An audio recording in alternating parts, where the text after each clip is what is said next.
Morning to all of you. Am I audible?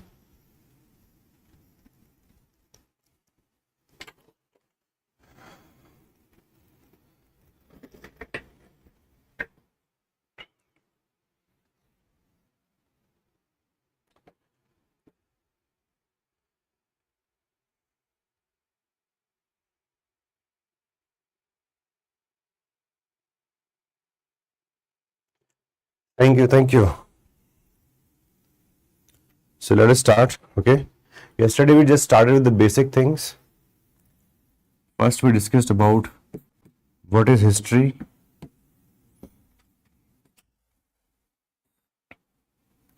And then we discussed one very small topic, factors responsible for the arrival of Europeans. These were the two topics, okay, we discussed yesterday. We have to take it further forward today. Any doubt? Anyone? I'm okay. Actually, suddenly a thunderstorm came here.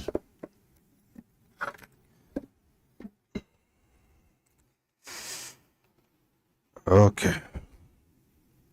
So, shall we start?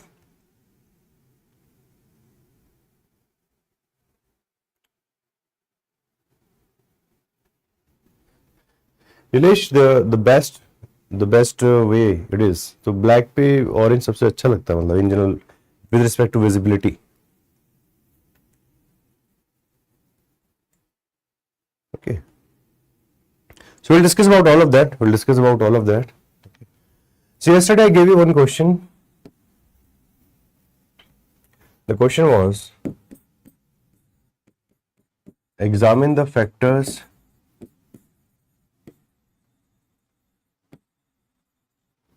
responsible for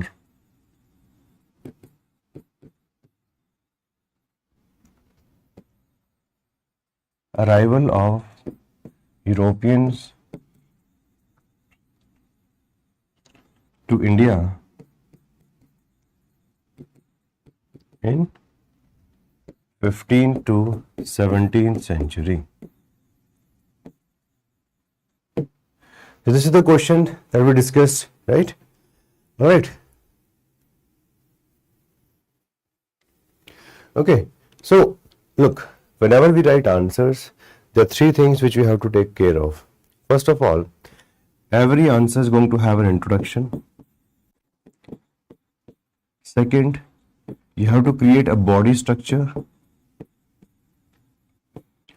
on the basis of the specific things asked, and finally you have to write a conclusion. These are the three things which you have to always take care of in any question. Now here, let us try to understand. The most important thing they have asked is factors, and the keyword that they have given us is examine, and the arrival of Europeans specifically to India from 15th to 17th century.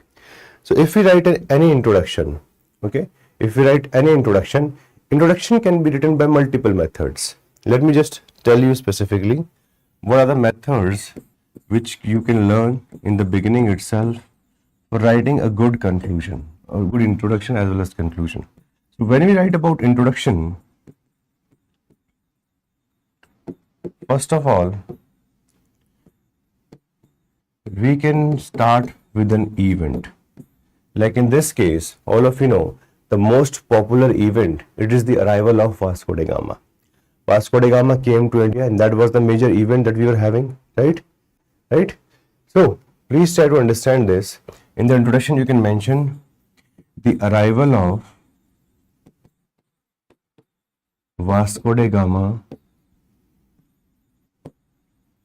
in 1498 started the phase of arrival of Europeans to India directly, okay, and it eventually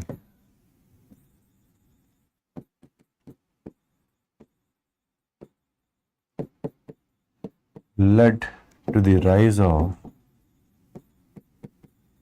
intricate relationship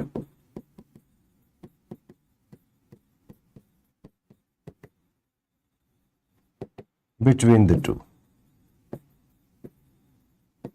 So one way of doing introduction is we focus on any single event. Like here if you see, what's the event all about? The event is about the arrival of Vasco da Gama, which all of you know. Okay, and this started the phase of arrival of Europeans to India directly, because previously also Europeans came. It's not like उससे पहले Europeans नहीं आए हैं, but they always came through some indirect means. But here we see the entry in a direct means, and it eventually led to rise of intricate relationship between the two. So in introduction, one method which you can use is event. Second, you can mention the motivation. What's the major motivation of the Europeans to come to India?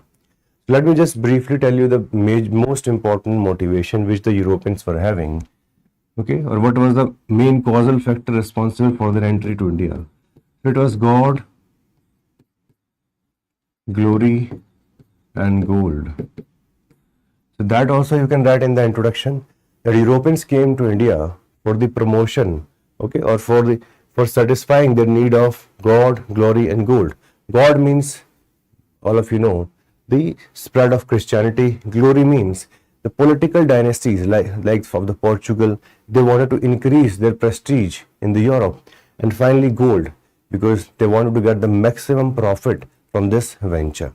So you can mention some specific motivation. So you can mention like this, that Europeans came to India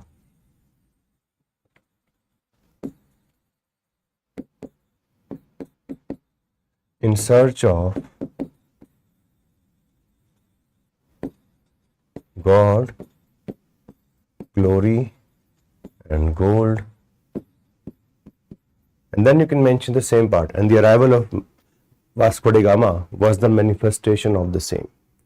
So when we do introduction, okay, there are multiple methods. Even I'll tell you later on, there are many other methods also which you can use for doing the introduction. All right. So just try to remember this thing, that whenever we write answers, we have to learn certain things. Okay, and this is the basic of writing answers. This is the basic of writing answers. So today you learn this one major principle, right? One major principle, that when you do introduction, focus on either the event or the motivation. Okay. Yes, spices can be a motivation, Devanshi. That is correct. Pratiksha, you can also mention that. Okay, that is correct.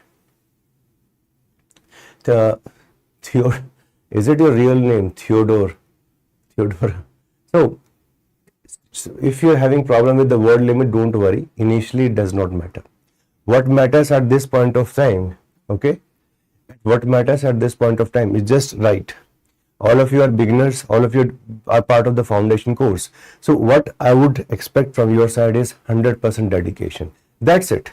And then give yourself time. Like in the next 2 months, we'll be able to take care of majority of the things that you're worrying about at this point of time. Okay? Now, when somebody says, should introduction be short? Like this is what is Aman is asking. Okay, Aman is asking. If it is a 10 marker question, you can go for 3 lines introduction. Okay, if it is a 10 marker question, like suppose if it's a 10 marker question, I can go for this introduction. Europeans came to India in search of God, glory, and gold, and the arrival of यहाँ पे मैं चाहूँ तो खत्म कर सकता हूँ introduction में. Europeans came to India in search of God, glory, and gold, and multiple factors, okay, helped them in this regard. So that could be the very short introduction. If it's a 15 marker question, in 15 marker question you can go for a bigger one. You can go for suppose 5 lines. That's fine. Okay, so 3 to 4 lines, that is for your 10 marker, and you can go for 5 to 6 lines for your 15 marker. Is that correct? Is that clear? It would not matter much. Okay, देखिए word limit क्या होता है ना कि initially आप सिर्फ एक answer लिख रहे हो. When you will write 20 answers in the exam, automatically it's going to come down because you have finite amount of time. And if you want to attempt all the questions, you have to reduce the number of words you will be writing. It will happen slowly. Okay? I hope it is clear. Are all of you able to understand how to write an introduction? in your other subjects like suppose GS2, GS3, there one more area becomes prominent, and that is use of current affairs. In history in general, the utility of current affairs to start the introduction is not going to be there in majority of the cases. But later on in your like suppose GS2, okay, if there is any question on democracy, you can quote a judgment of Supreme Court in the beginning. If there is any question on agriculture, you can quote some data from the budget. So that would be current affairs, but in history that approach does not work. It's always to better go for the basic approach, okay? And since all of you are just starting with this, it's always better to start with what you can understand.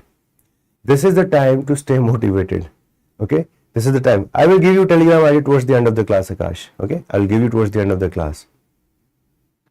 Martin, nothing is going to happen. If you write more, nothing is going to happen. Okay, I'll tell you specifically. Look, all of you have hardly written 1 or 2 answers so far if I just take history into the consideration. So what is required at this point of time? Just keep on writing.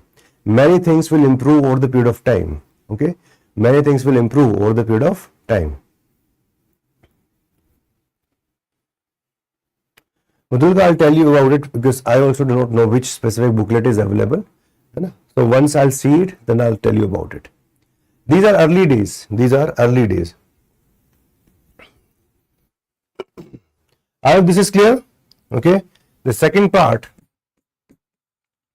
you have to mention the factors. This is the body structure. In the factors, now you have to examine. So examine means you have to create categories. You cannot just write random. Okay. Some of you are writing that you have last time studied in 10th class. That's fine. That's good enough. When we examine, we try to identify the different specific factors which could be responsible for them coming to India. So what are those? Yesterday we discussed, I hope all of you remember, the political factors, which includes the manner in which Constantinople was captured by the Ottomans, and second, the motivation which was with Henry of Portugal. So political factors were there. Economic factor, again all of you know, the demand for spices was very high, and plus it was going to become a very profitable venture. So commerce was very prominent, like 60 times profit of Vasco da Gama. Then social we discussed yesterday. We'll discuss a little bit about Renaissance today. Okay, social means the most prominent being Renaissance. The most prominent being Renaissance or the rebirth. Then in the scientific, you can mention about creation of new boats. Okay, you can mention about the other factors including cartography, compass. You can mention about religion also.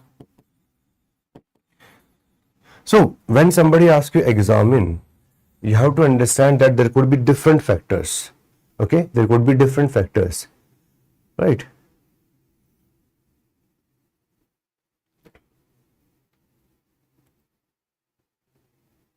Yes, Kalyani, search for new markets, that could be there. Okay. Yes, Purnima, the things that I'm telling you, you can apply it for all subjects. Okay. Some limitations will be there. Look, standard book for modern history, as I've been telling you, please focus on class. First is class, along with class NCRT of Bipan Chandra. And if you have time along with it, okay, it will be better to go for the PW book of modern history.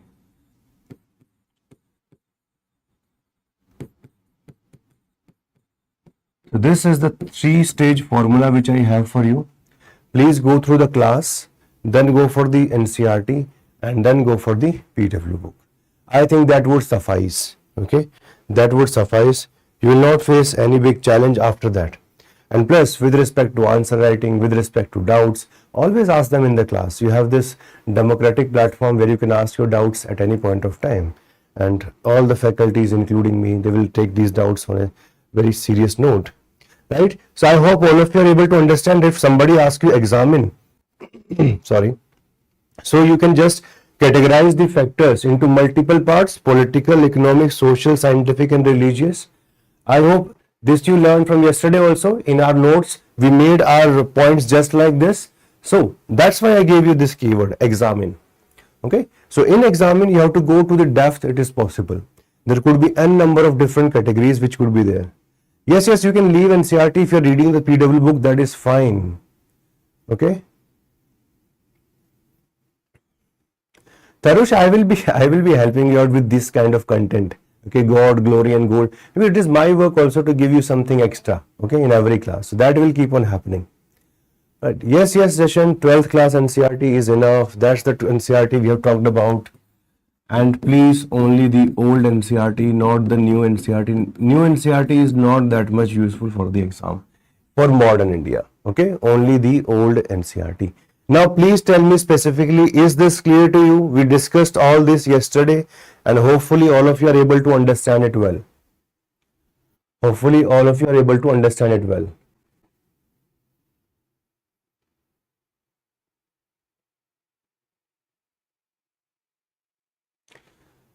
Sanveer, I am telling you NCERT of Bipin Chandra, only Bipin Chandra. See the name of the writer, my friend.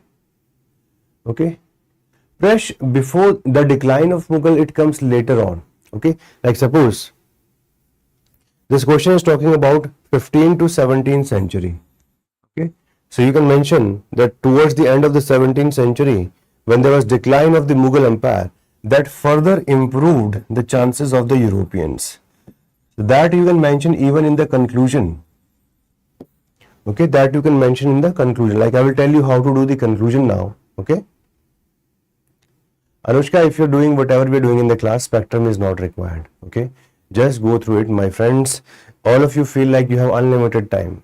Time is very finite. You have to focus more on developing skills rather than just reading books.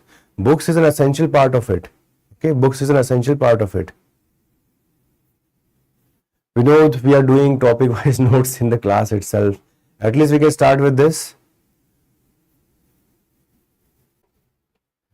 I will be taking the look what we will do. Let me just give you a broad idea. I will take one session which is going to be specifically for what to do, what not to do. All of you just wait for 2-3 days. Okay. Till that time we can finish some syllabus of modern history, and then we can have that doubt session. Like we can have a session of around 1 hour. Anything which you will ask, I will answer that. Okay. But in the beginning, since all of you are just beginning your process of understanding, I would just recommend that please stick to it. I will answer all your doubts within this week or within next week. Early we'll have that session and we can talk about everything. Okay. We can talk about everything because it is my duty to help you out with respect to mentorship also for civil services. That we will do. Okay. Flowchart we can make, Sarika. Okay, flowchart we can make. Now let us jump towards conclusion. So in conclusion, you can become an analytical. Like in conclusion, you can write that initially these Europeans came to India for trade, but with decline of Mughal Empire, like one of you suggested this, with decline of Mughal Empire,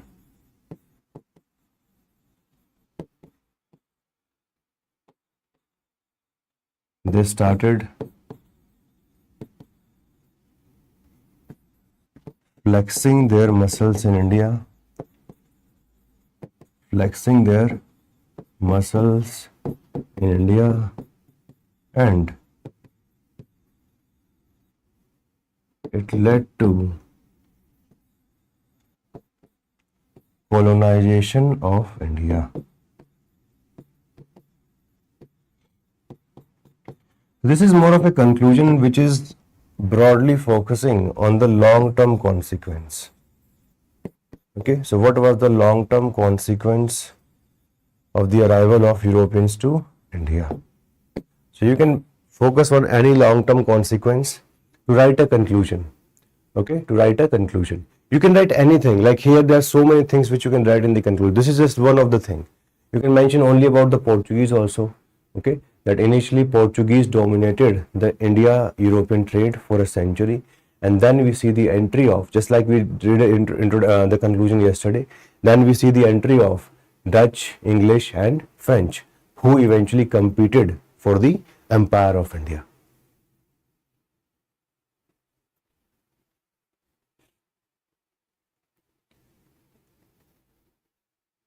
Shivani, it is very difficult to say what they will ask. Okay, it's that's why this exam is very unpredictable.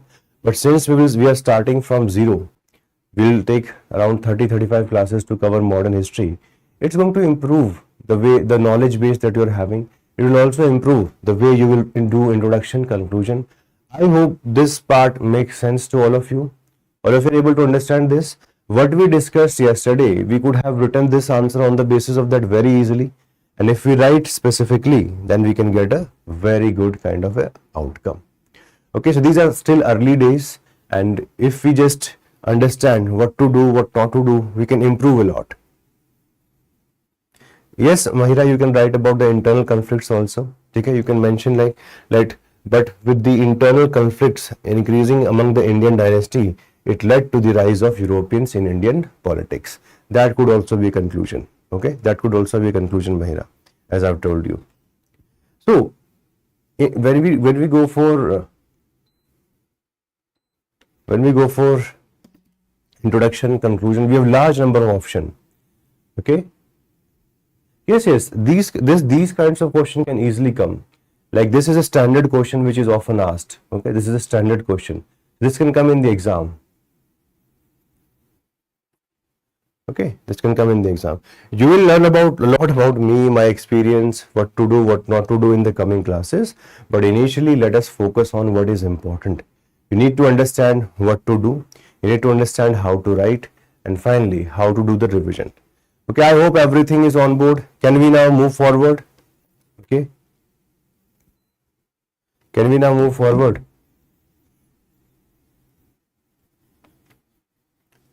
I think there is a feature through which you can get mentorship, right? Through which you can get mentorship with respect to writing. No, Ishita, no personal feedback is required with respect to conclusion. Just write basic. Okay, just write basic. Okay. Is it clear? I hope this part is over. Look, in classes, we have to also move forward. We cannot be like too comfortable. Like, हाँ ठीक है, समझ में आ गया. Let us just stay here. We have to go to the next part also, because this is the way it is. We have to create a balance between the requirement of answer writing and a balance with respect to syllabus also. That's the most important thing with respect to classes. Okay. Shall we start? Okay, Nilesh. You know? Let us now focus on the next topic.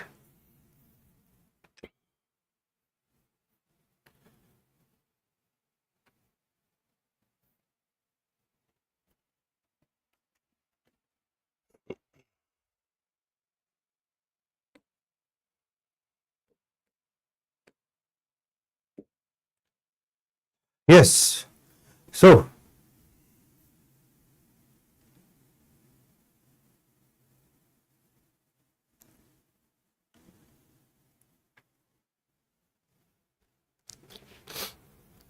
let us now start, okay, chronology. So, if we see broadly, which were the specific companies who came to India? The first one is very clear. It was the Portugal, okay. Portugal were the first one to come to India. After the Portugal, we see the entry of Dutch. The second to come to India were Dutch. Then we see the entry of British, then Danish, and the last one to enter India were French. So this is the sequence which all of you need to understand. Okay, this is the sequence which you need to understand. Okay. Rakesh, AD is nothing but AD. It's with respect to dates. Okay, there are two specific connotation which you need to understand. Like we use the word BC, before Christ. Okay, so when BC is there, you have to just add to the present date. Like suppose if you are living in 2025, if somebody says BC, so just add it. Like if we see 600 BC was the age where the Buddha lived, so you just add 600 years. When AD is given, it means it is after the birth of the Christ. Okay, so it is like after the birth of the Christ. So suppose if you are living in 2025, So just minus 1498. So this much time ago, we see the entry of Portuguese in India. Okay, so these are the two keywords which you will have, BC and AD. Okay, so in AD you have to just minus, and BC you have to just plus to identify how many years ago the event has happened. Is that clear? Like when we talk about Mauryan Empire goes towards the BC, around 324, 321 BC. That's the time period. Okay. Siddharth, we call them companies because they formed companies to come to India. They formed a corporate structure. They formed a corporate structure to come to India. And when they were making these corporate structure, this was bound to have a major implication on India's policies. That's what we'll see afterwards. Okay. Yes, Shravan, you are correct. Okay. Okay. So let us now move forward. Okay. Portuguese, Dutch, British, Danes, and French. This is how we see the entry of various. Now, yesterday we discussed about factor responsible for the arrival of Europeans to India. Those factors and the factors for the arrival of Portuguese are absolutely same. So just put a heading, okay, write a small heading, factor responsible for the arrival of Portuguese, and just write it same factors as before, because these are exactly same factors. As can you see it on the PPT? Like religious objectives, as we have seen, they wanted to give a blow to the Muslims, Arabs and Turks. Commercial objective, it is again same, right? So if we talk about spices, capture of Constantinople, right? So all these factors are same. So if anybody asks you with respect to either the factor responsible for arrival of Portuguese or factor responsible for the arrival of Europeans, they're exactly same. Okay. My friend, with respect to the dates, we have mentioned when they established a colony in India, when they established a specific settlement in India. So French, they formed their company by 1664, they arrived, but they were able to settle in Surat by 1668. So the date which is mentioned, it is with respect to their first settlement in India. Okay, it is not with respect to arrival. Okay, with respect to the French. So I hope this point is clear. Okay, factor responsible for the arrival of Europeans or factor responsible for the arrival of Portuguese, they are identical in nature. They are identical in nature because the first power which came to India was Portuguese. I hope that is clear. Okay, so please do not get confused. Please do not get confused with respect to this. Now, let us try to understand further about the Portuguese. Pallavi will discuss about all those things. Don't worry, we'll talk about all of those things, but slowly.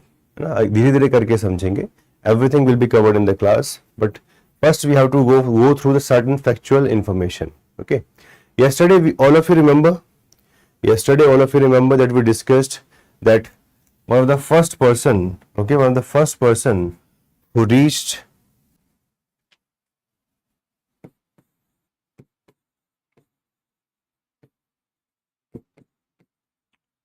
the Cape of Good Hope was Bartholomew Diaz. He came up to the Cape of Good Hope in southern part of Africa.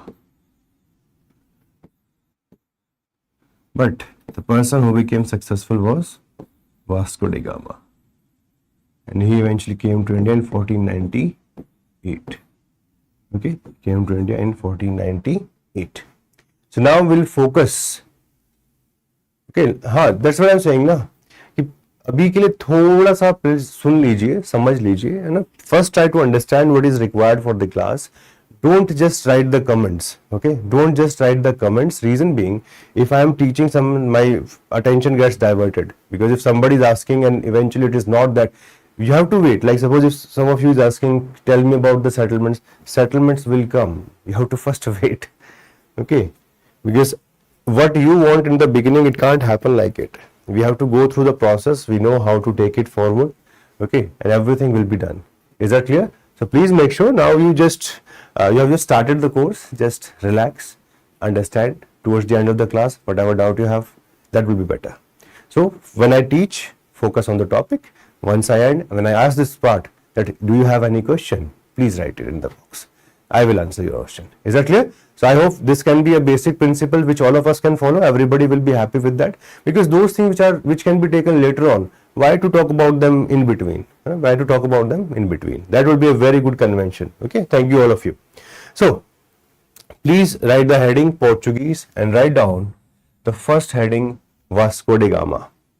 Okay, so we will discuss about first Vasco da Gama, then we will discuss about the rest. Okay, so please write down. Okay, once I teach a topic, in between ask the questions. That could also be fine. It's not that you ask all the questions towards the end of the class. You may forget, but it's better. Just keep it in your chat box. Don't press the enter button. Keep it in your chat box. Keep it in your chat box. Once the part is over, just then push it. Then we can have it. Right. So let me just give you some perspective.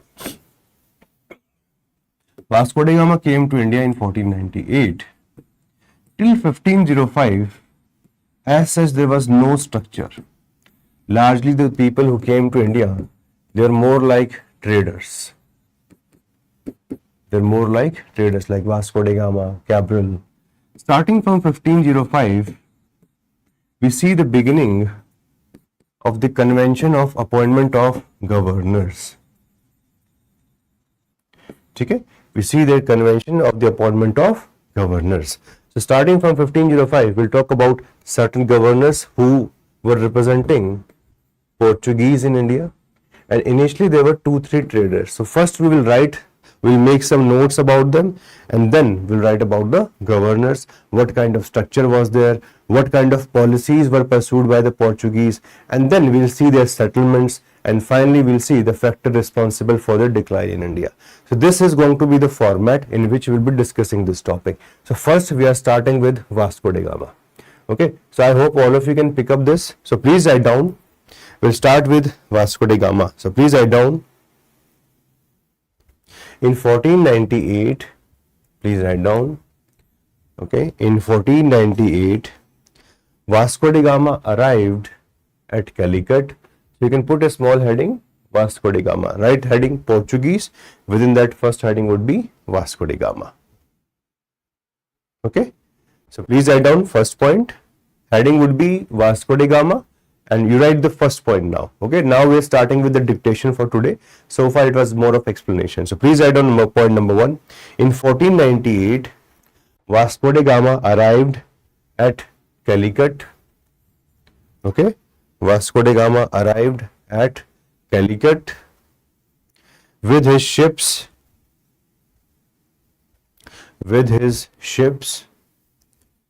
guided by a Gujarati person,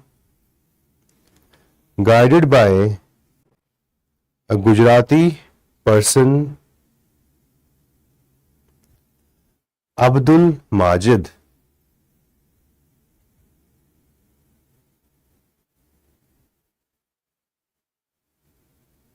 Guided by a Gujarati person, Abdul Majid. So this is a very interesting story.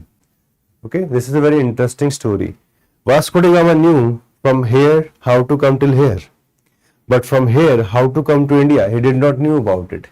There was a Gujarati person by the name of Abdul Majid. So Abdul Majid helped him in coming to India. Okay, so please write down.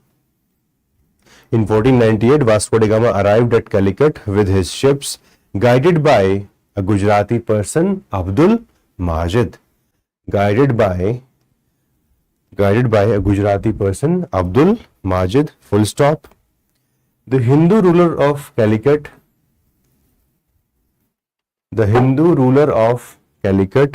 please write down the name or the title specifically.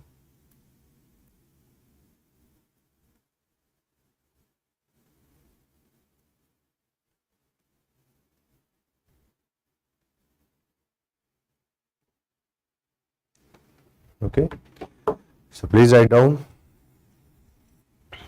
the Hindu ruler of Calicut. See his title, Zamorin. So Zamorin was the title. Okay, so please write down the Hindu ruler of Calicut, Zamorin, gave a friendly reception to Vasco da Gama.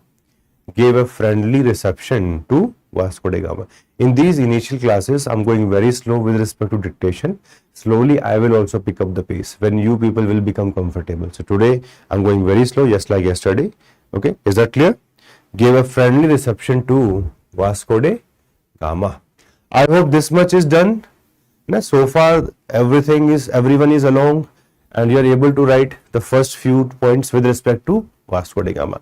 So let us discuss a little bit and then we'll write more. Okay. So please see, when he came to India, okay, he knew that spices are in very high demand. So he came to India, he took spices from here and see the profit that he made. He made 60 times profit. He made 60 times profit in his first trip, in his first voyage. Then he again came back to India. In 1502. And during this time, he made it an objective that I will break the monopoly of Arabs. I will break the monopoly of Arabs. So please understand, can you please see towards the right part of the screen? Okay. So here, this whole area, okay, this was controlled by the Arabs. Okay. This area was controlled by the Arabs. So if Portuguese wanted to ensure that trade comes under their control, they had to defeat the Arabs in this region. So that's why when he came back for the second time, he made it his agenda to defeat the Arabs. Okay. And finally, before going back to Portugal, he established a warehouse. Okay. And also a prison at Kannur. So he came for the first time, 60 times profit, came for the second time, realized that Portuguese can become number one only by defeating the Arabs. So that's how the planning started. Okay, that's how the planning started. So please write down, in his first voyage, Vasco da Gama made 60 times profit. In his first voyage, Vasco da Gama made 60 times profit of his cost of expedition. The words are already written in the PPT, so you please, the words I have underlined, you can use them. 60 times the cost of expedition.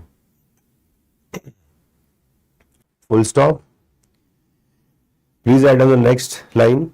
He arrived in India again.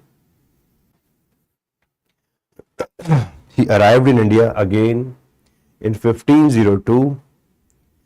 He arrived in India again in 1502 and learned that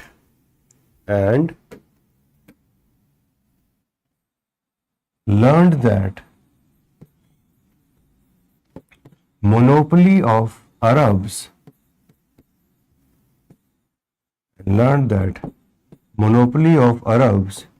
is required to be broken. Monopoly of Arabs is required to be broken in order to establish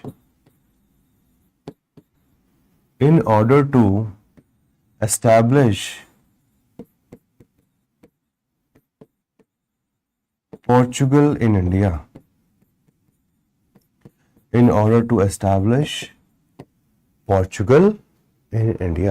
So learn this very carefully.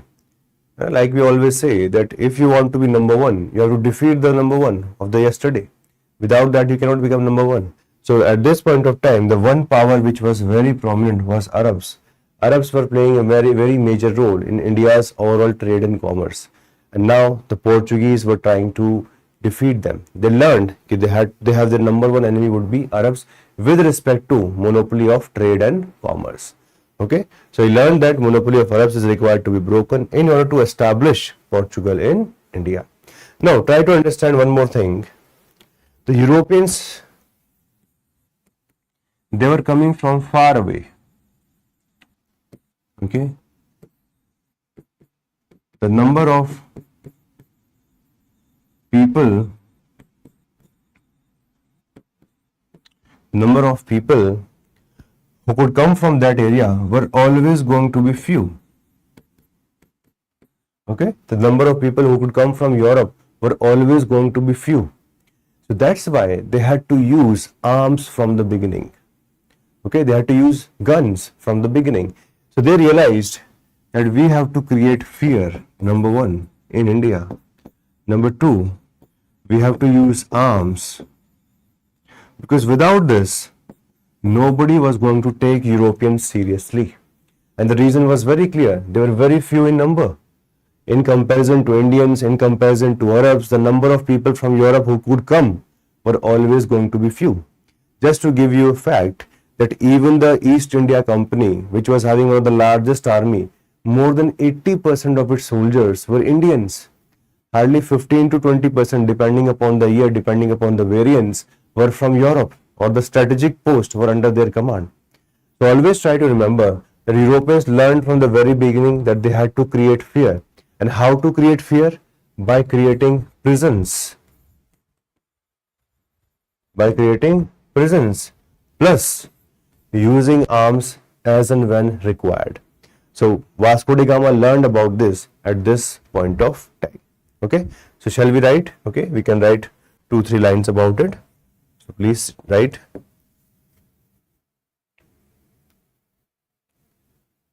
Please write down, before returning to Portugal, you can write the next line.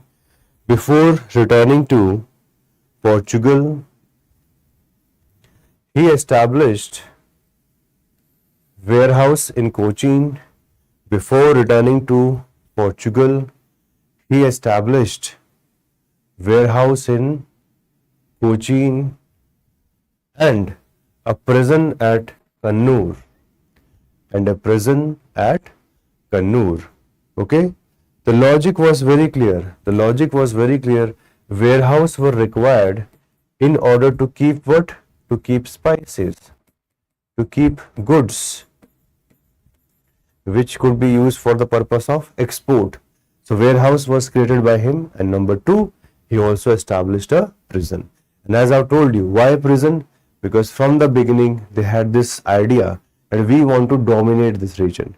And to dominate this region, they had to specifically create some infrastructure. And that infrastructure was the creation of the prison, use of the guns on a very large scale.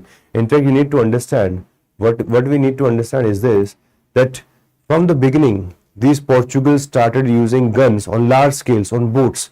And this we often say gunboat diplomacy. We call it gunboat diplomacy. Is that clear? I hope this is clear. I hope the information about Vasco da Gama. Okay, he came to India twice, very important. He was very profitable. Okay, yes. Okay, so this was during his second visit. During his second visit, he established all this. Because in his first visit, he was largely focusing on commerce. Okay. Sejal, what happened is that initially they tried to bargain with the ruler. And ruler was also very happy. All of you, whatever question you have now, you can write. Okay. So this will be the way we will proceed. Now, please try to understand. He tried to use the enmity. So we see these Hindu rulers. One was of Cochin, the other was of Calicut. Right. So he started playing the divide and rule between them. And the rulers also thought, since the Europeans have come, they will increase our trade and commerce. So they were happy to give some specific part with respect to you can do whatever you want. So they started giving autonomy from the beginning. And yes, as you can point out, it was not a very wise decision. With the period of time, they will be able to defeat these local rulers and they will become supreme in multiple areas. Like the area of the Calicut, the area of the Goa region, the area of Diu. Slowly they will form multiple settlements on the west coast. So now let us just briefly see those the settlements which they will create, because maps can give you a better clarity. Okay, maps can give you a better clarity. So can you see it's a little bit blur? Okay, because the map is relatively small, but we have tried to increase this. So can you see here we see the region of Kannur. This is This is the area of the Kannur. This is the area of Mangalore.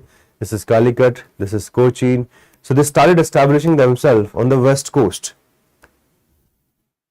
Okay. Chaitra, when somebody says Europeans, it means all the dynasties or all the states from Europe. When we say Portuguese, it's one specific state. Okay, Portugal. That's the difference between them. Okay. Theodore, I'll talk about gunboat diplomacy later on. That's a specific topic. Okay, so we'll talk about that. What's the meaning of gunboat diplomacy?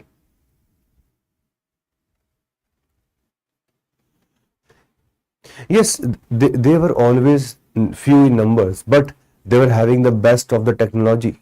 And technology, as all of you know, is always going to be the defining factor when it comes to the final result. Okay, it's going to be the defining factor. Like when these people started using the newest guns, they gained the advantage. Their ships were better than us. Okay, their ships were better than us. Okay, I hope this is clear. So they started with these, and slowly they will go towards the top. Like they will be able to capture Goa. They will take the region of Goa from the Bahamanis. Okay, they will take it from there. The region of Diu. Okay, the region of Daman, it will be from the Gujarati dynasties. So slowly they will establish themselves, and few settlements will come towards the east also. So we'll talk about that later. But I hope you're able to understand this fairly well. Okay, you're able to understand this fairly well. Now let us talk about the second person who came to India. The first person was Vasco da Gama. After Vasco da Gama, we see the entry of more people, right? So let us try to understand about them from now onwards. So please write down the heading Pedro Alvarez Cabral. Okay, please write down the second heading Pedro Alvarez Cabral.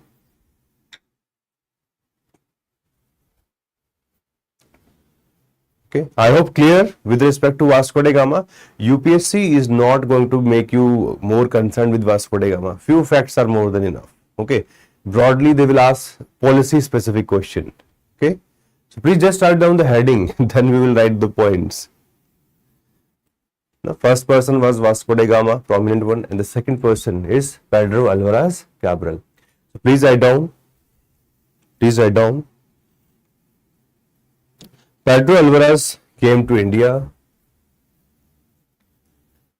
Pedro Alvarez came to India in early 16th century.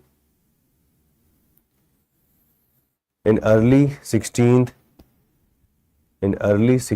century, and established factory at Calicut.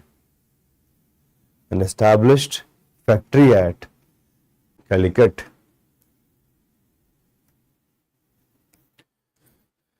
My dear friends, use the chat box very wisely, because look, there is a specific pace, right? So when I say just put this as an heading, just make this as an heading. Now we'll discuss whatever information that we have to give, that I will do in the dictation. So you don't have to ask me what with us, right? So it's better because there are so many students, right? I hope there will be at least 200, 300, even more than that students will be there. So we have to take care of everyone. So please write down. Pedro Alvarez Cabral came to India in early 16th century and he established a factory at Calicut. Okay. Please write down point number 2. He was attacked by, please write down point number 2. Okay. No. Calicut in the region of Kerala. Okay, it's not Kolkata. Okay. So please write down. अभी मैंने दिखाया था ना, in the map we have discussed on the western front we have multiple places, Kannur, Calicut, Cochin, they are on the western coast. Okay, you can write point wise also, you can write in paragraph also. Like point wise is better when we have specific points. When we have an explanation, that can be written in the paragraph. Okay, both will help. Okay, now please write down. Okay, so he established a factory at Calicut. Then write down, he was attacked by Arab merchants. He was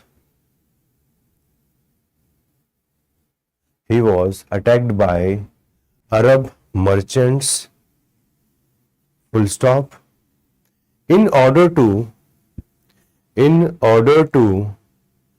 send a defining message, in order to send a defining message, he destroyed Arab ships. In order to send a defining message, please write down, he destroyed Arab ships and looted their cargo. And looted their cargo. Okay? And looted their cargo. And looted their cargo. Please write down next point. He started gunboat diplomacy. He started gunboat diplomacy in which weapons were utilized,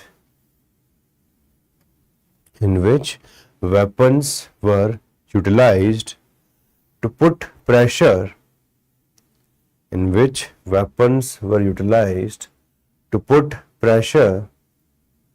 on smaller Indian dynasties,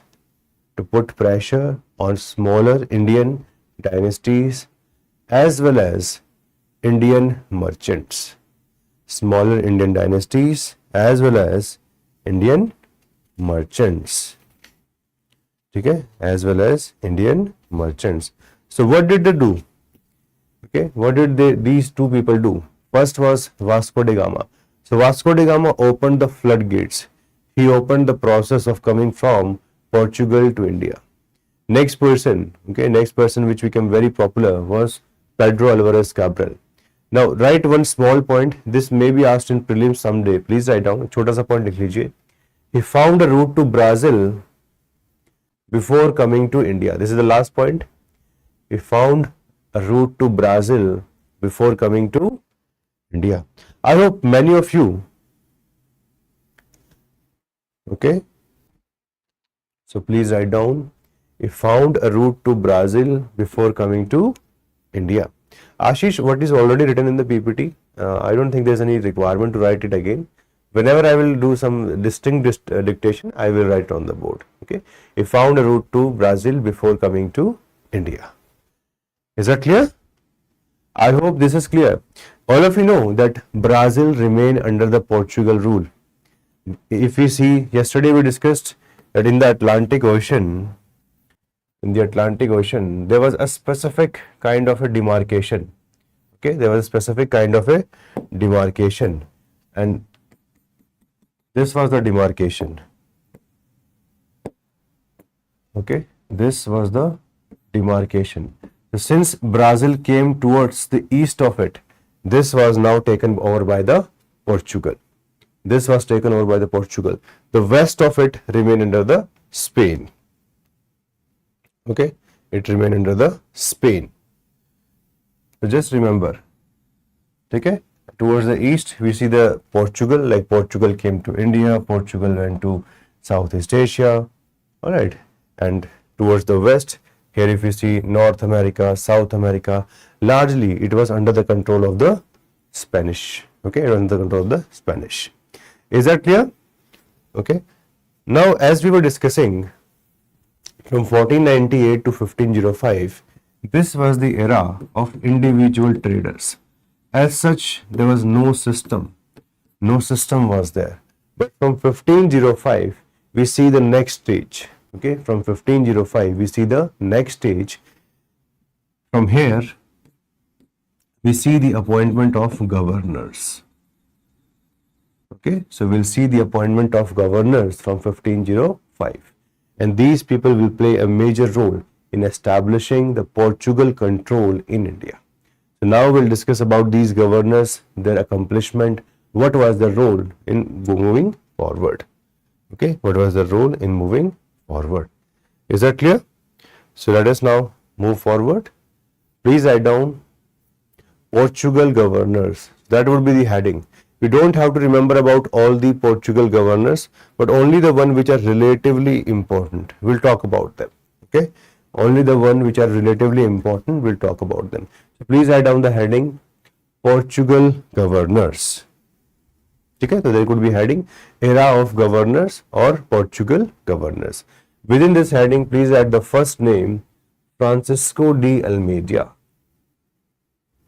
Francisco de Almeida. And see his time period also 1505 to 1509.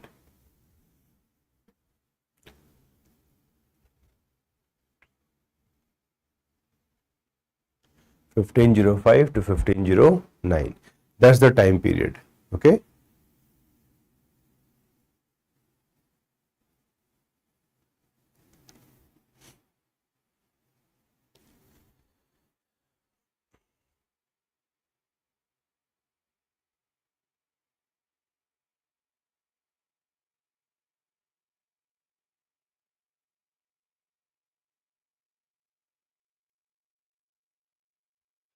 Is it clear?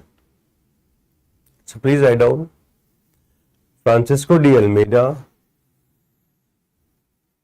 Ashish, just see the words that I'm underlining. Okay, that will improve the way you're writing. Okay, so please write down Francisco de Almeida. Wherever there will be a challenge, I will write it. Don't worry about it, my friend. So please just write it down. Francisco de Almeida was appointed as the first Portuguese governor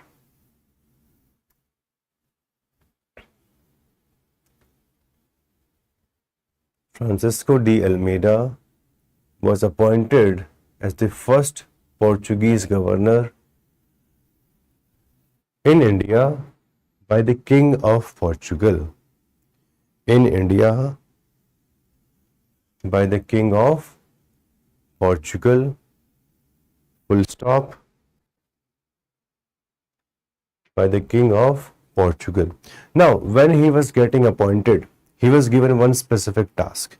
And what was that task? To defeat the Arabs. He had to defeat the Arabs. And to defeat the Arabs, he had to take control of their stronghold. The areas which were under the control of the Arabs, they were now given as targets by the king that you should capture these areas. So just write their names. Please write down. He was asked to destroy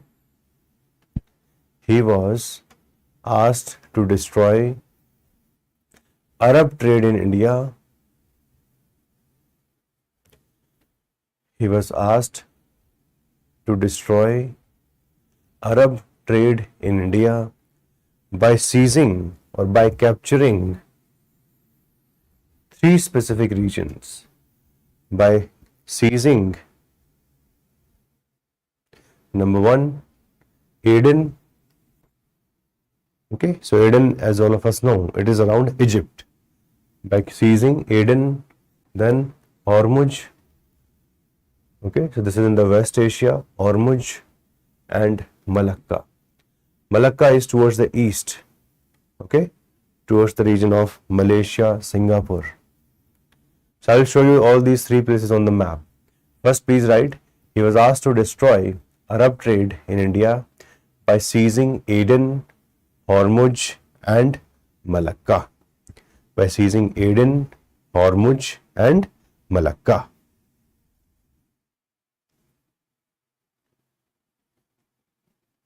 Good morning to all of you students who are watching us on YouTube. Okay, so those of you who wish to become part of the Titan batch, you can think about it.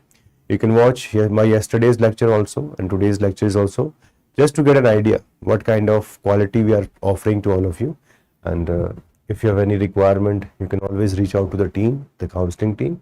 If you have any query, you can reach out to them. I think in the description you will find the numbers. Now let me explain it to you. Okay, now let me explain it to you. So please see the areas which they wanted to capture. One is this area. Okay, so this is the passage from the Egypt towards this area, that is Aden. All right, and this is known as the Horn of Africa, the three countries that we have, right? The Horn of Africa. This is the area of Hormuz. This is the area of Hormuz. All right, and now this is the area of Malacca Strait. So if you want to dominate the Indian Ocean, Okay, if we want to dominate the Indian Ocean, this is the Indian Ocean, this is West Indian Ocean, and this is the East Indian Ocean. So in the West, these two places are very important. If the trade is from Egypt, it is specifically going to be very prominent place is going to be Aden. Second is going to be Ormuz. This is the Ormuz. Okay, like all of you know that all the oil supplies, majority of the oil supplies, they come through the Strait of Ormuz. Okay, and this is Malacca. Malacca is towards the east. Okay, east of Andaman and Nicobar. This is known as a choking point. Maximum of the Chinese trade, it happens through the Malacca Strait. That's why Andaman and Nicobar is so important for India, because we can anytime choke Malacca Strait. Okay, we can anytime choke. You don't have to draw the map, just for the sake of understanding. All of you are able to understand? This is the area of Aden, जो हमने अभी लिखा है, the first one. This is the area of Hormuz, and towards the east we have the area of Malacca Strait. Okay, towards the east we have the Malacca Strait. Yes, so Malacca Straits, yes, that's correct, right? Its meaning is same. I hope this is clear. This is with respect to breaking the monopoly of the Arabs in the western part of Indian Ocean. This is with respect to breaking their monopoly in the eastern part of the Indian Ocean. So this is what was the objective with which the first governor was appointed. Okay, this was the objective which was now given to Francisco de Almeida. I hope the introduction part is clear to all of you. Now we'll write some of his achievements. Okay, what were his achievements and how we can understand what kind of character the Portuguese were now going to have. Okay, I hope it is clear. Any doubt, anyone, you can ask now. Then we'll go for the dictation, right? Slowly we'll learn about each other within next 2-3 classes, and all of you will be happy with it. Don't worry about that. I hope that the mapping part is clear. The 3 places which were mentioned. Now we can go forward. Okay, if there is no question, please write down the small heading: Achievements of Francisco de Almeida. Achievements of Francisco de Almeida. Achievements of Francisco de Almeida.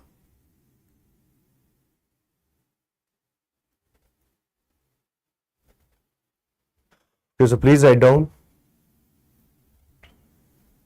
He destroyed, write down first point.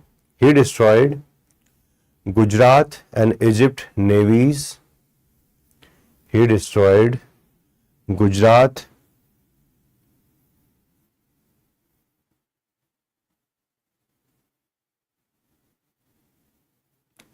so the two Arabs were very famous traders. Okay, so they were having their network in the west as well as the east, and they used to play a very important role in trade with the Europeans. So whichever place in the whole of the Asia, they used to be good products, the Arabs used to go to those places. That's why even towards the eastern part of Asia, Arabs were having good level of dominance. Is that clear? And that's why when Portuguese wanted to capture, they wanted to now dislodge the Arabs from everywhere.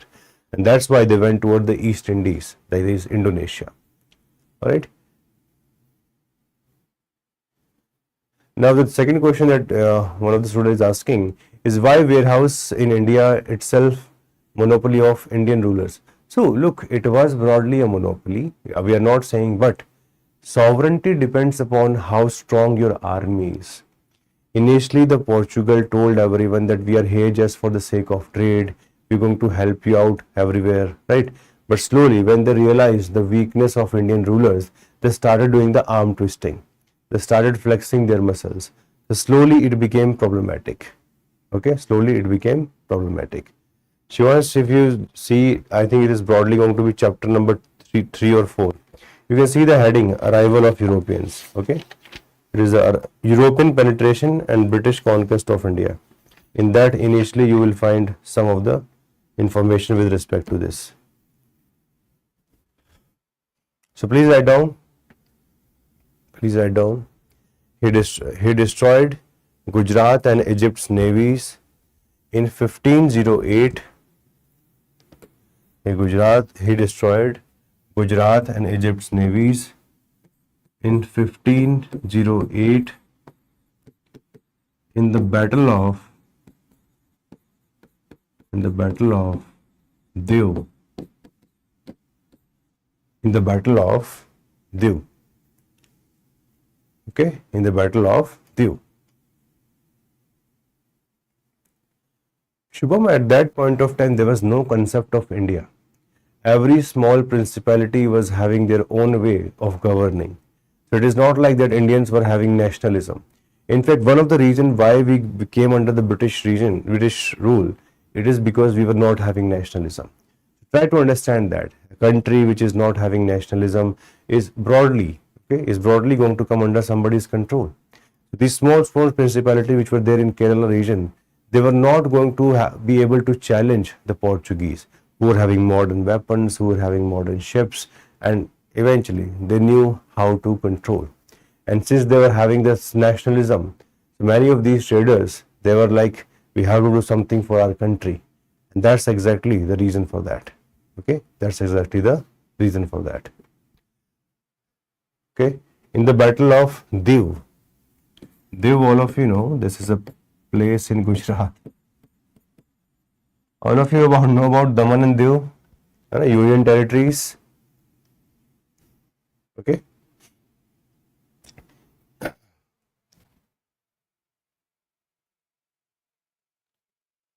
Okay. So please write down next. Please write down next. He started the blue water policy. He started the blue water policy in order to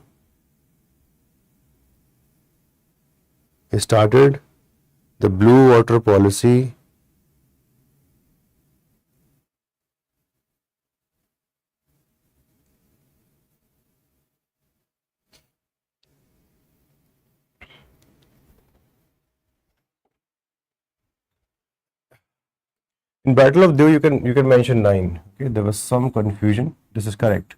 It's going to be 1509. Okay, so just correct it. It is going to be 1509. Please change the date. It is going to be 1509. So please write down the next point. He started the blue water policy. He started the blue water policy. He started the blue water policy in order to increase. He started the blue water policy in order to increase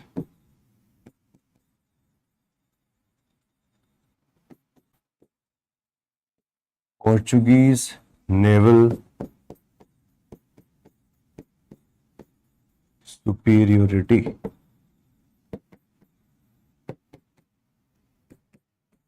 Blue water policy in order to increase Portuguese naval superiority.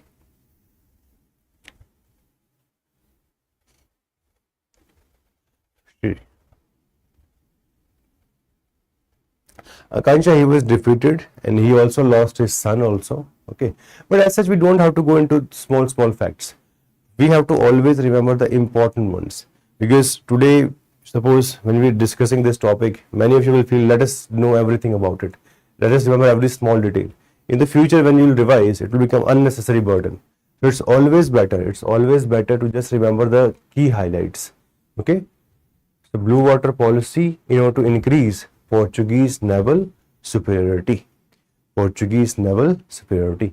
Now, what's the meaning of blue water policy? Okay, blue water policy means that Navy should be strong enough. Okay, Navy should be strong enough to fight everywhere.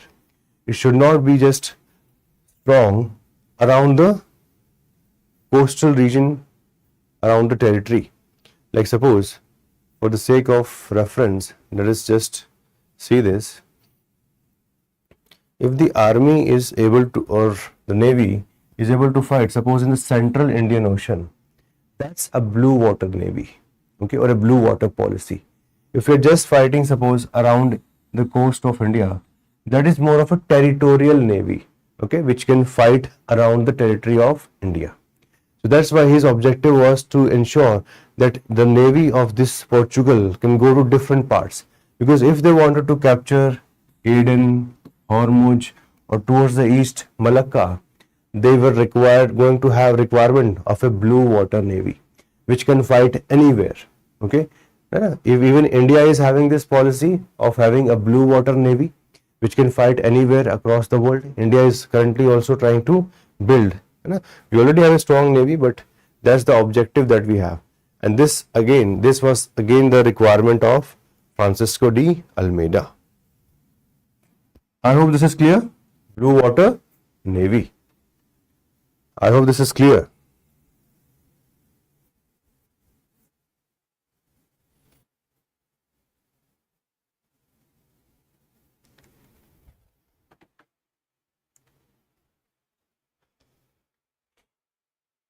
Okay, so whenever somebody says blue water policy, always remember they want to create a strong navy, a very strong navy, which can fight anywhere across the world. Okay. Yeah, like a special force. Okay, like a special force. Because these people were coming from Europe, they were having this requirement of such kind of navy which can fight anywhere. So since they were so far away from their country, they needed such kind of people who can continue to fight anywhere. So this is the contribution of Francisco de Almeida. Please write down the next person. Okay, please write down the next heading. Alfonso de Albuquerque. Alfonso de Albuquerque.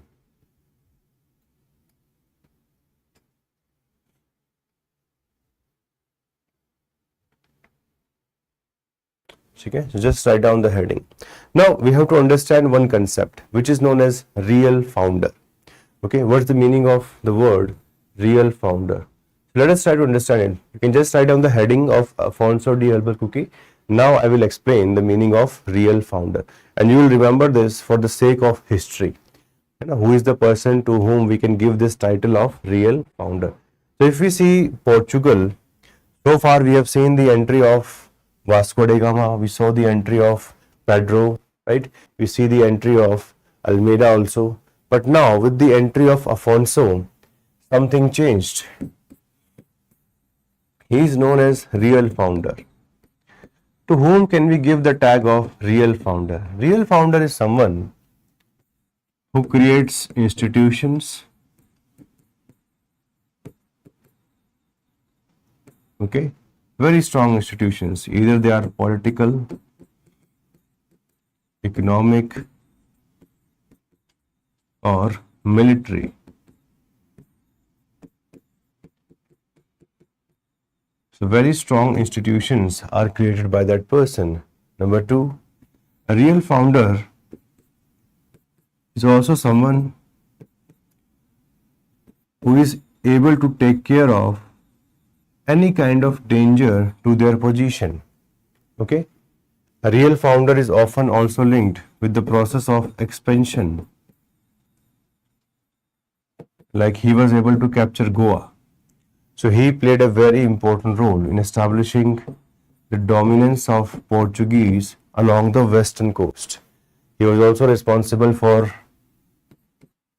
creating multiple policies. Okay. He also was someone who was able to do good diplomacy. Like he was having good relationship with Krishna Deva Rai. Okay. KDR जिसको बोलते हैं Krishna Deva Rai. So Krishna Deva Rai, he was the prominent ruler of Vijayanagar Empire. So he also used diplomacy, which can bring a number of good things. Okay, which can bring number of good things. Alright, so whenever somebody says real founder, like in medieval history, we'll discuss about Delhi Sultanate. In Delhi Sultanate, initially we have Qutbuddin Aibak. But Qutbuddin Aibak dies within 4 years, from 1206 to 1210. And then the whole Sultanate was taken forward by Iltutmish. So Iltutmish is given the tag of real founder.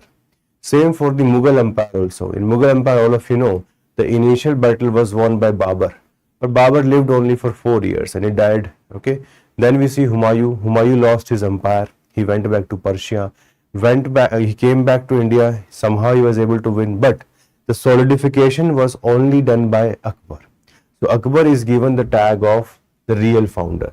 So whenever somebody says real founder, you will keep this specific that they will ensure that institution building should be there.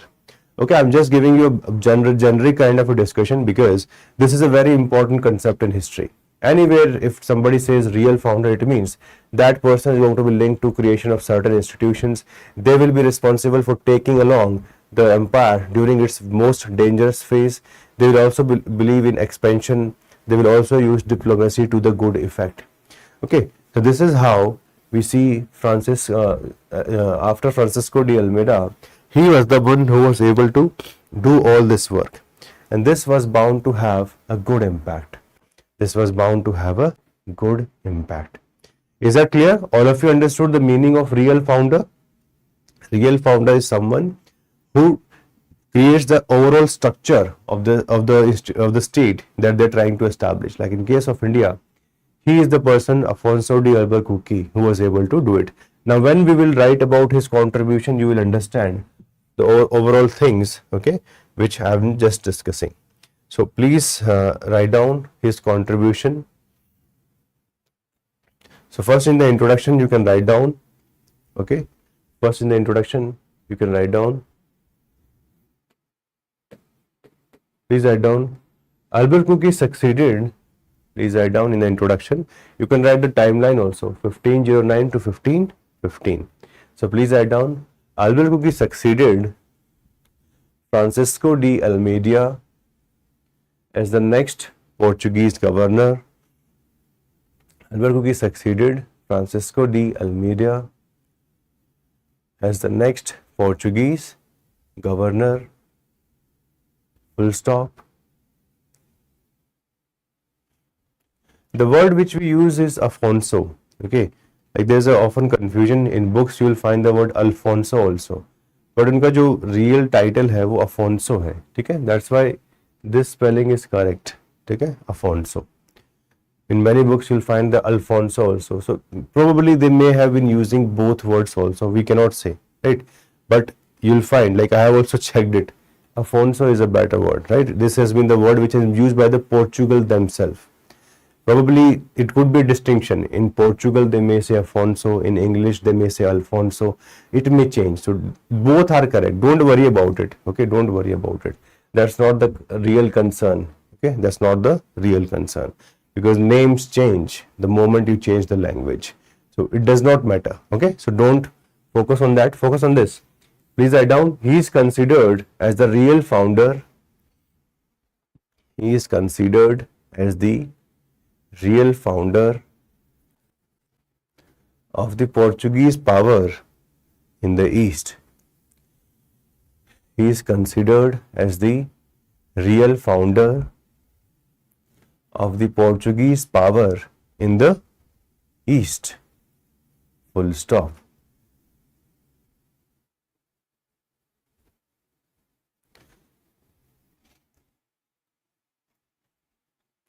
Ishita, if you can remember the exact date, it's better.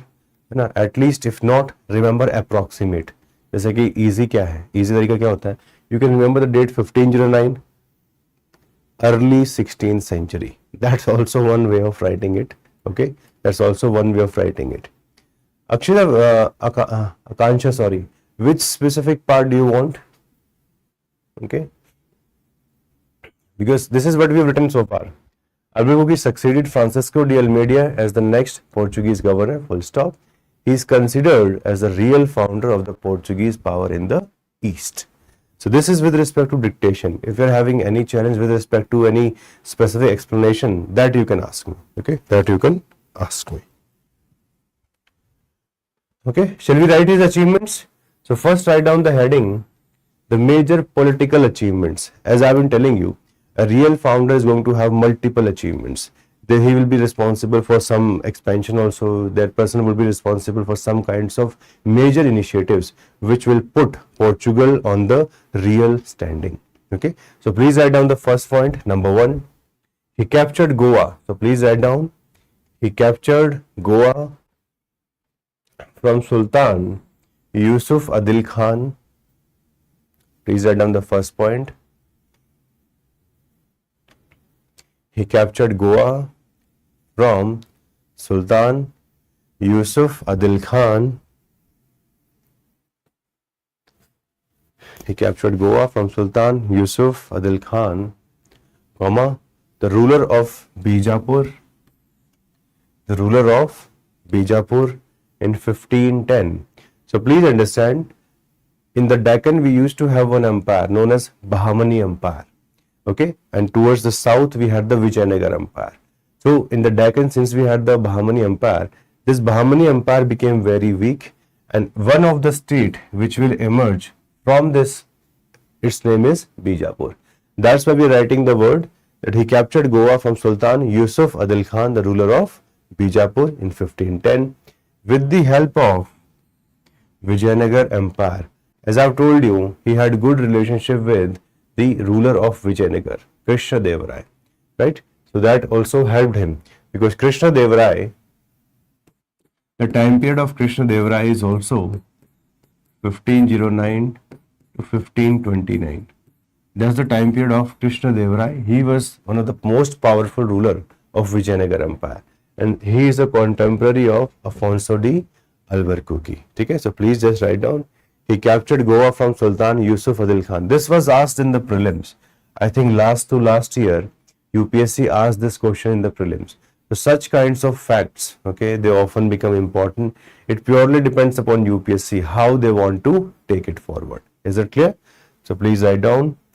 He captured Goa from Sultan Yusuf Adil Khan, the ruler of Bijapur, in 1510 with the help of the Vijayanagar Empire, full stop. Okay, that point is not required. Please write down point number 2. He seized and made strongholds. Seize means capturing something. Stronghold means which can become the area for your power, okay, where you can establish your power. That is what is known as stronghold, okay, where you establish your power. So please write down. He seized and made strongholds at Malabar. All of you know Malabar in the western coast of India, and Hormuz in the Red Sea. He seized and made strongholds at Malabar and at Hormuz in the Red Sea.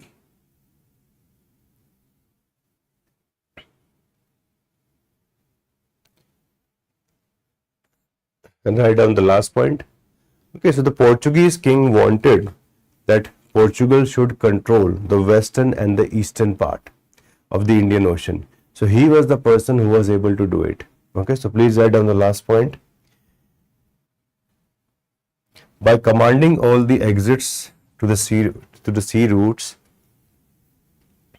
by commanding all of the exits to the sea routes, comma, he ensured Portugal's strategic control over the Indian Ocean. He ensured Portugal's strategic control over the Indian Ocean. He ensured Portugal's strategic control over the Indian Ocean. Now, these Portuguese wanted to ensure that they create trade monopoly across the region of India, right? The region in general, not just the country, the region. Towards the west, we have this Arabian Sea. Towards the east, we have the Bay of Bengal. So they wanted to ensure all this region, the Western Indian Ocean, as well as the Eastern Indian Ocean. They want to control all those areas. And the person who was probably able to get close to that aim and ambition was Alfonso de Albuquerque. So these are his political achievements. So remember, he was the one who captured Goa.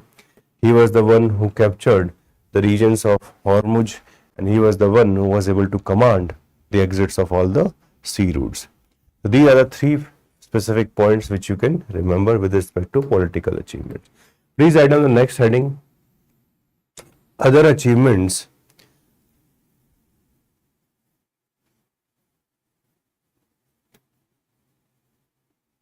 Kunal, he was the one who did it from the scratch. Okay, so Almeida was not able to do so, even though Almeida was trying to create a strong navy. So the major step, it was taken by Alfonso. So Alfonso was the one who took the major initiative. Okay, so to answer your doubt, please remember that. Let us write down other measures taken by him. So write a small heading. Both are correct. Both are Ormuz, O-R-M-U-J. Okay. You can write Hormuz also, H-O-R, or O-R also. Both are correct. Okay. H भी लगा सकते हो, or you can skip H and just write Ormuz. Both are correct. Now, please see what he will do. He will do certain social reforms. He will do certain economic reforms. He will also decide the demographic policy in India. He will do multiple things. Like one of the first thing which he did, he abolished sati. Okay, so he was the person who abolished sati, but as you can understand, the area under his authority was limited. Okay, but still he is the person who abolished sati. Second, very important, he also asked the Portuguese to intermingle with Indian communities. So he asked them to have marriage with Indian people, with Indian girls, and eventually we see the beginning of a community. All of you know that in Goa there are lots of people who are having lineage from Portugal. They're having lineage from Portugal.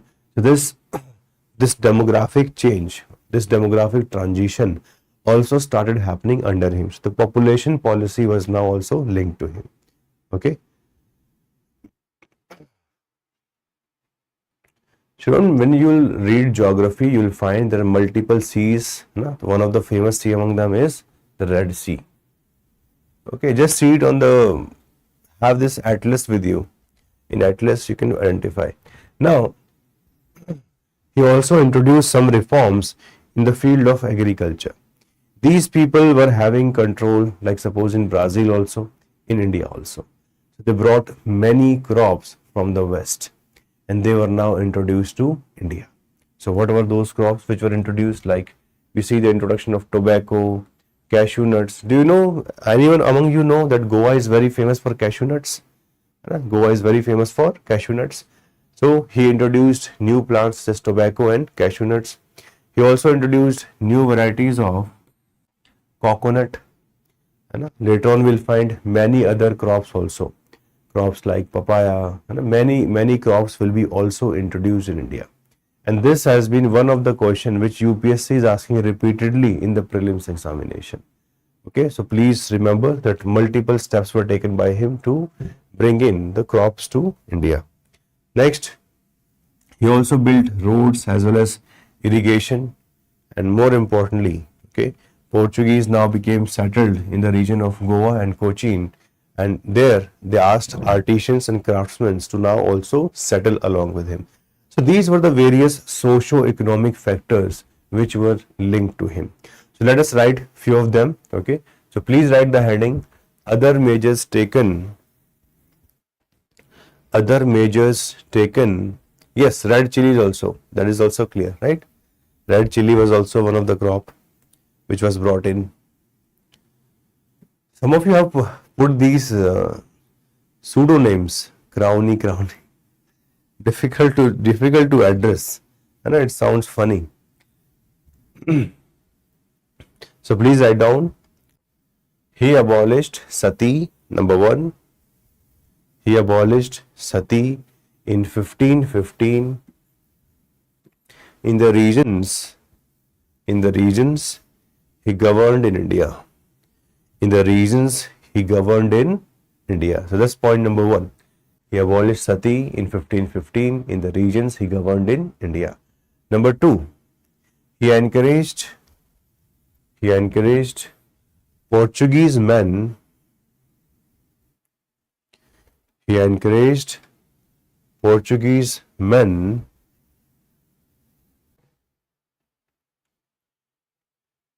please write down first.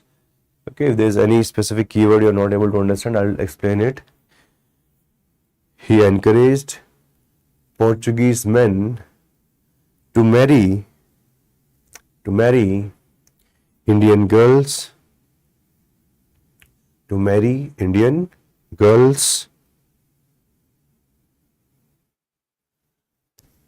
Full stop. Please continue within this.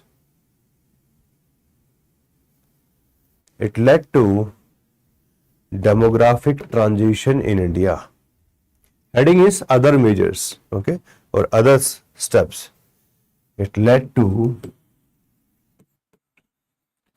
demographic transition in India. So he encouraged Portuguese men to marry Indian girls, and it led to demographic transition in India. Okay, it led to demographic transition in India. Okay, so intermingling of the communities, that's very important. Now we see a relationship was building between the Portuguese and Indian. And this is what is known as demographic. Demographic meaning something which has a bearing on population. So now we see the rise of a mixed population which was of Portuguese and Indian. I hope all of you understand this demographic transition.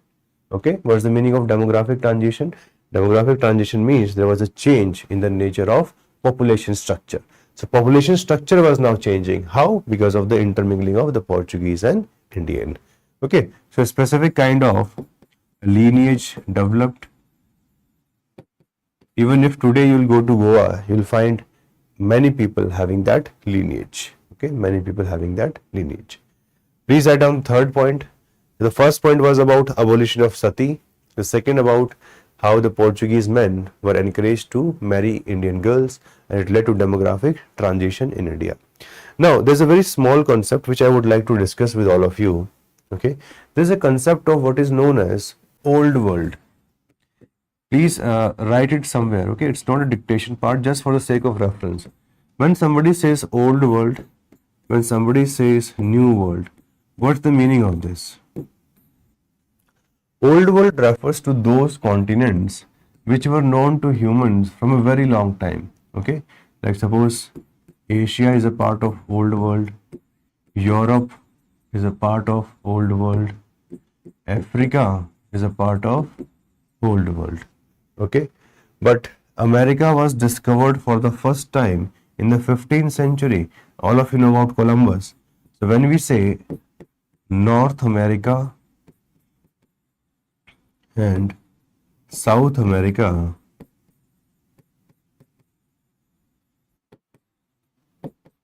they go to the category of New World because we came to become aware about them in the 15th century.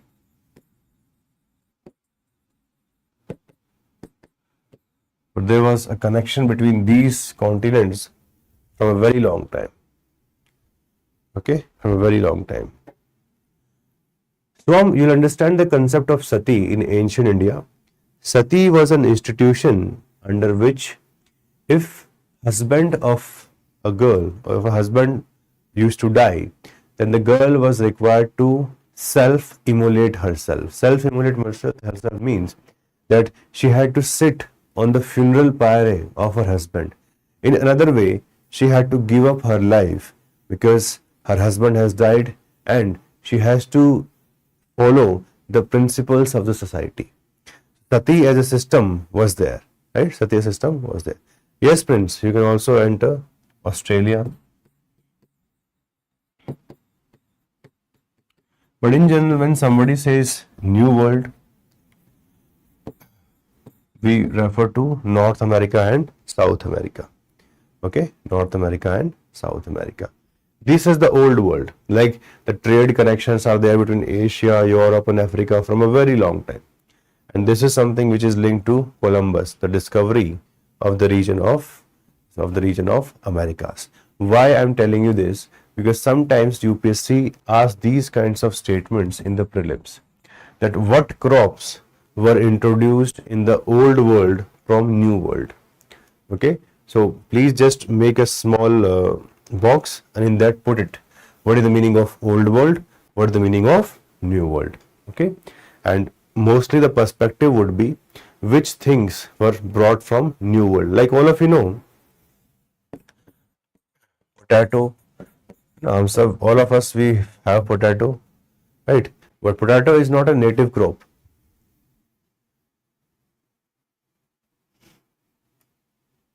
Yes, Hamza, we will discuss about Raja Ram Mohan Roy, the concept of why he is known as the father of modern India.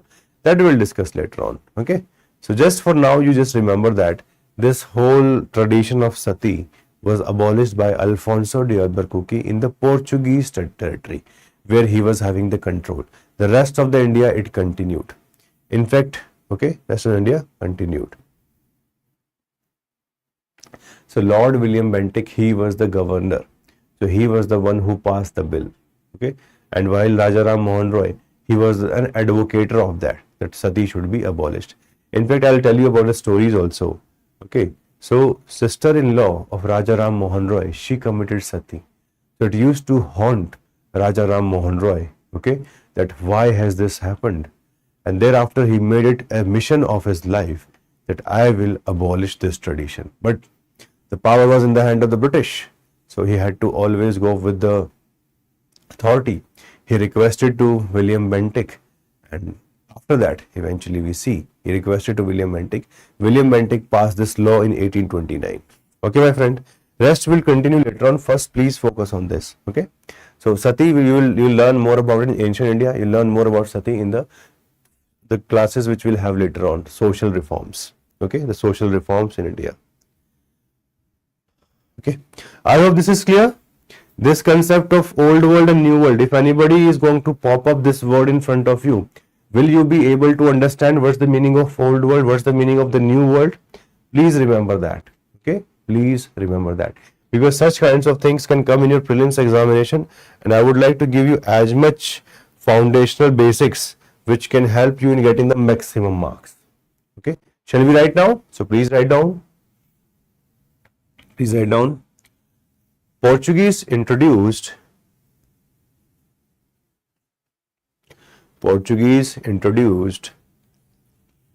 new plants such as tobacco and cashew nuts. New plants such as tobacco and cashew nuts. Here you have to add from New World. And now all of you know the meaning of the New World. Okay. Portuguese introduced, or he introduced, new plants such as tobacco and cashew nuts from New World. Full stop. He also introduced new varieties of coconut. Coconut, all of you understand. Okay. New varieties of coconut to meet the needs for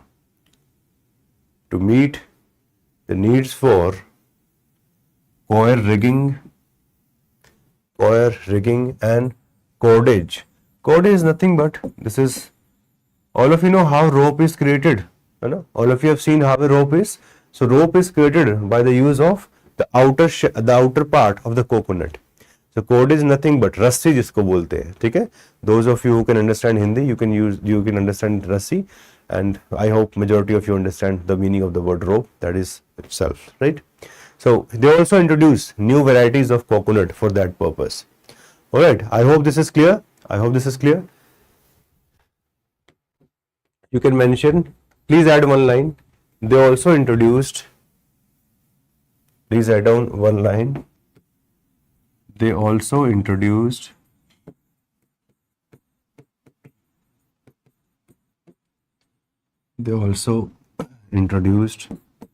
potato. Now please understand, potato is a native crop of Peru. Okay, potato, red chilies, papaya and others. Okay, they also introduced potato, red chilies,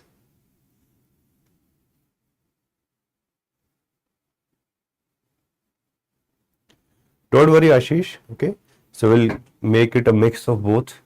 So wherever everything is written on the board, you can see it on the board. Rest, when we'll have for dictation, I'll try to ensure that I write it on the board. so all of you can understand at the same time. Is that clear? So they also introduced potato. Like this question, I still remember. I used to give exam of IB, Intelligence Bureau. This is, I think, 2014. So there in IB exam, they asked this question that potato is the crop of which native crop of which of the following countries? So it is from Peru. Okay, it is from the region of Peru, comma red chilies, comma papaya, and others. Okay, so these topics are important for prelims. All this factual part. Once UPSC asks this question also, old world versus new world. That's why I'm ensuring that whichever topic we are covering, we have to make sure. Yes, in India. Yes. So please write down. They also introduced potato, comma, red chilies, comma, papaya, and others in India. Like guava was also one of them. There are so many, like the list is so big. Yes, potato is from the New World, right? From there they brought it. Okay. Like it's a native crop of that area, and from there they brought it to India.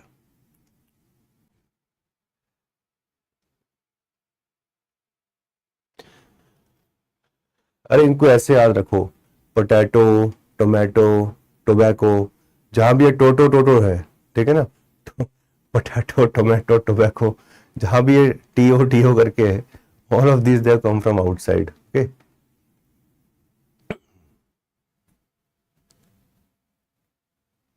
And all of you know tomato is a fruit. Tomato is a fruit, classification wise, but we use it as vegetables in Indian dishes. Indian breakfast is not going to possible.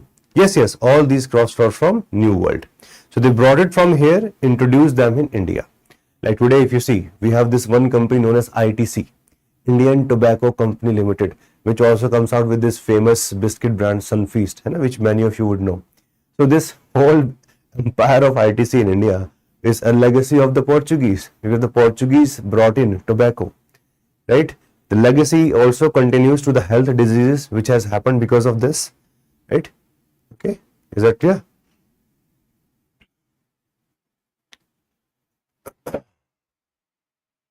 Specific variety of mango also, like this Alfonso mango. They brought in this concept of mango grafting. Okay, the concept of mango grafting, it also came from Portuguese. Now this is not going to be an agriculture class, and UPSC will not go further. So इसके बारे में हल्का सा read कर लेना. When somebody will teach you agriculture, there you ask all these questions, because I'm not an expert on vegetables, crops, etc. So whoever is going to teach you agriculture, there please ask this question. Okay, I hope that is clear. You want to ask all these questions, small questions with respect to agriculture, because the teacher of economy or the teacher of agriculture is going to give you very good insight into all of these crops. Okay, these crops. Look, it will be dynamic, my friend. Okay, like today I'm thinking about covering this topic, and then we can stop. I'll give you a question, and in general we're going to have 2.5 hours. Okay, is that clear? Okay, because I have one more class. In general, what happens now, we as faculties also are under a lot of burden. We have to finish one class, we have to enter the second. It often happens like this. So please see, he undertook the work of constructing roads and irrigation. Please write down. In general, it's going to be 2.5 hours. Okay, someday it could be also 2, depending upon what schedule I have been given by PW, because I have to take care of multiple classes. Okay, so please write down. He undertook the work of constructing roads and irrigation networks. We just mentioned that irrigation networks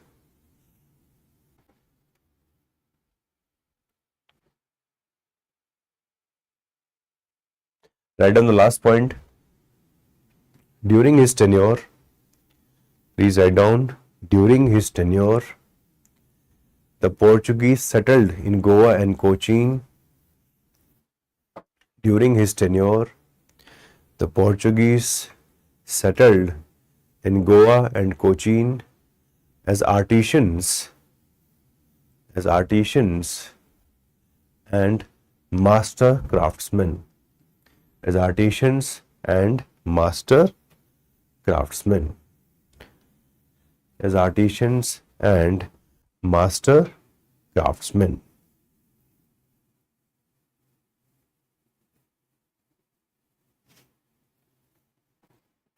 Yes, आज 2 hours की करेंगे, ठीक है, because I have one more class and it's in offline, so I have to leave and it's raining here, so the challenge is it takes a lot more time. Okay, and all of you can have that break also. Okay, I hope this much is done. I hope all of you are able to understand about the profile of Alfonso de Albuquerque.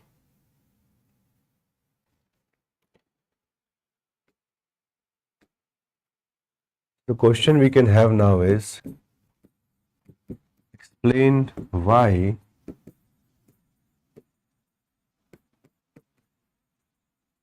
Alfonso is considered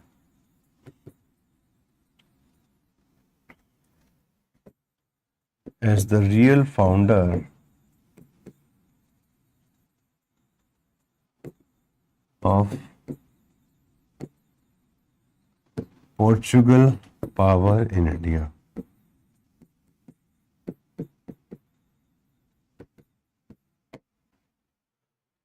Okay, is it clear?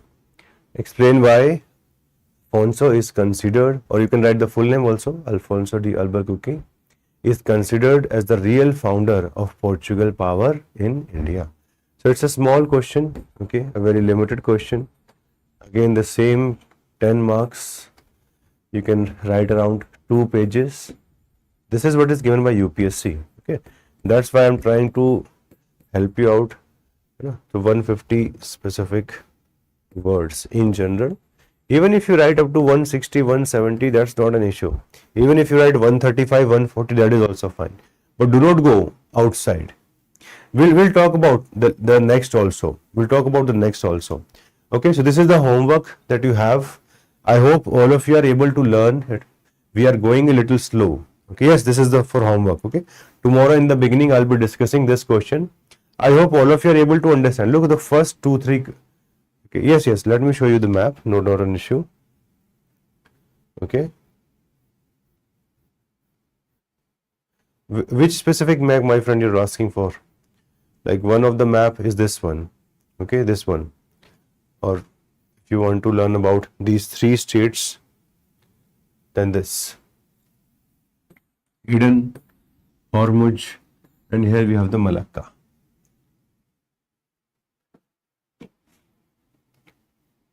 Okay, PPT will be given to you on portal. If it has not come yesterday, today we will upload the PPT also, so that you can have one copy with yourself. Okay, always save these files and make a folder. Make a folder of modern history, and you will have around 15 PPTs overall. And I'm ensuring in the beginning that I take all of you along. This has been. Tomorrow I'll give you this Telegram ID. Okay, because today in hurry I've still forgot that. I'll give you Telegram ID. Don't worry about that. Okay, that will not be a challenge. Okay. Pavitra, when somebody says new world, it means the areas of the world which we came to know very late.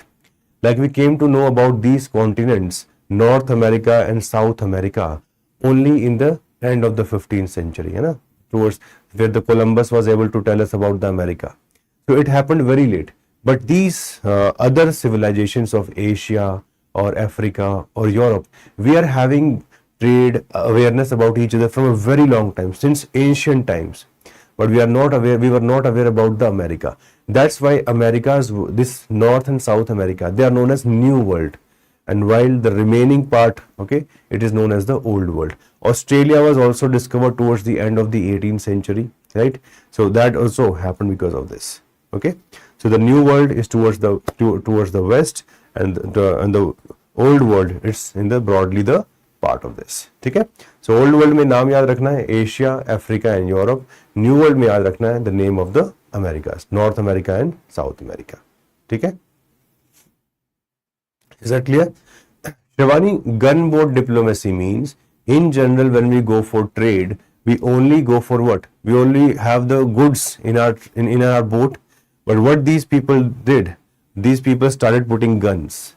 These people started putting guns on the ships. That is what is known as gunboat diplomacy. Now they could effectively command anything what they want from the traders around themselves. Okay, so New World is, and I hope that is clear यार. मैंने यहाँ पे लिख भी दिया था ना. The class notes will be given to you. This part. Old World is Asia, Europe and Africa. New World is North America, South America, or even the Australia. Even you can add New Zealand. Okay, even you can add New Zealand to this. That will not be a big challenge, because Australia and New Zealand, they were identified towards the end of the 18th century, both of them at the same time. Okay, I will meet you tomorrow and I wish you all the best. Okay, please try to write answers. Don't worry too much ki am I doing correct, am I doing wrong. Just follow the basic principles. Write an introduction, write a body structure, and finally write the conclusion. Okay, here a basic introduction could be, you can write about the tenure of Alfonso. That Alfonso, he became the governor of the Portuguese after Francisco de Almeida, and he had a tenure of around 6 years. That could be the introduction. In body structure, try to identify all the contribution, political, social, economic. You can create these categories and then you can write a conclusion. Okay, so this is the broad format which you have to follow. Is that clear? Okay.